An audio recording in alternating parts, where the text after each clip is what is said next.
আবুধাবিতে toss জিতে আগে batting বেছে নেয় আফগানিস্তান, কিন্তু সুবিধা করতে পারেনি বেশি। 11 বলে 11 রান করে ফেরেন রহমানুল্লাহ গুরবাজ। দুর্দান্ত প্ল্যানিংয়ে গুরবাজকে বাউন্ডারি লাইনে ক্যাচ দিতে বাধ্য করেন তানজিম হাসান সাকিব। পাওয়ার প্লের ভেতরই টপ অর্ডার ব্যাটার সাদিকুল্লাহ আতেলকে ফ্লাইটে বোকা বানিয়ে ক্যাচ বানান তানভীর ইসলাম। টাইগারদের তখন হাসি মুখ, সুন্দর ক্রিকেটে দর্শক মনে আনন্দ।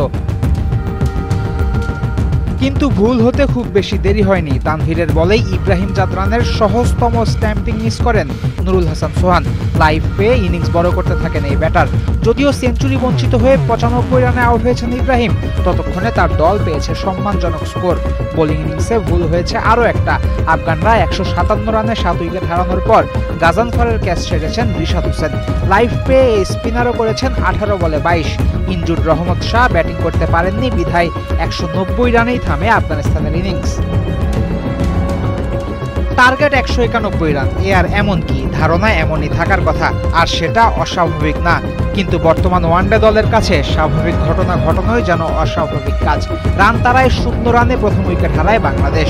তানজিদ তামিম ফেরেন ডাক মেরে। কাটা ঘায়ে নুনের ছেটা দিয়েছে নাজমুল হোসেন শান্তর, রান আউট। পাওয়ার প্লেতে গেছে আরও একটা উইকেট। এক্সট্রা অ্যাগ্রেসিভ হতে গিয়ে সাইফ আউট হয়েছেন 22 রানে। অলরাউন্ডার মেহেদী হাসান মিরাজের আছে এক অদ্ভুত রোগ। যেদিন বোলিং ভালো হয় সেদিন ব্যাটিংটা তার হয় না। এদিনও তার ব্যতিক্রম না। দলকে বিপদে ফেলে মিরাজ আউট হয়েছেন 4 রান করে। দলের রান তখন 50, 4 উইকেটে। 79 রানে পড়েছে পঞ্চম উইকেট। দলের পক্ষে সর্বোচ্চ 24 রান করে ড্রেসিং রুমে গেছেন তাওহিদ হৃদয়। জিততে তখন বাংলাদেশের লাগে 112 রান। একজন ব্যাটার 50 করলেও তো বেরিয়ে আসার কথা ম্যাচ। কিন্তু কে জানতো এক ভয়াবহ ঘূর্ণিঝড় অপেক্ষা করছে তখনও। 99 থেকে 101 রানে 4 উইকেট হারায় বাংলাদেশ। সুযোগের অপেক্ষায় থাকা সোহান সুযোগ পেলেন ঠিকই, কিন্তু কাণ্ডজ্ঞানহীন শটে আউট হয়েছেন। জাকেরকে দেখে মনে হতেই পারে তাকে জোর করে খেলানো হচ্ছে। সাকিব আর তানভীরের ডাক এসেছে বাড়তি বোনাস হিসেবে। সব মিলিয়ে 109 রানের বেশি করতে পারেনি বাংলাদেশ। 20 রানে 5 উইকেট হারিয়ে অবিশ্বাস্যভাবে 191 রানের টার্গেটে 81 রানে হেরেছে বাংলাদেশ।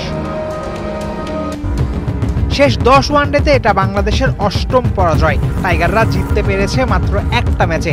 2027 বিশ্বকাপে সরাসরি অংশগ্রহণ এখন স্বপ্নই মনে হচ্ছে বাংলাদেশের জন্য। অবশ্য একটা প্রশ্নও থাকবে, এই পারফরম্যান্স নিয়ে কোনো দল সরাসরি বিশ্বকাপ খেলা কি ডিজার্ভ করে?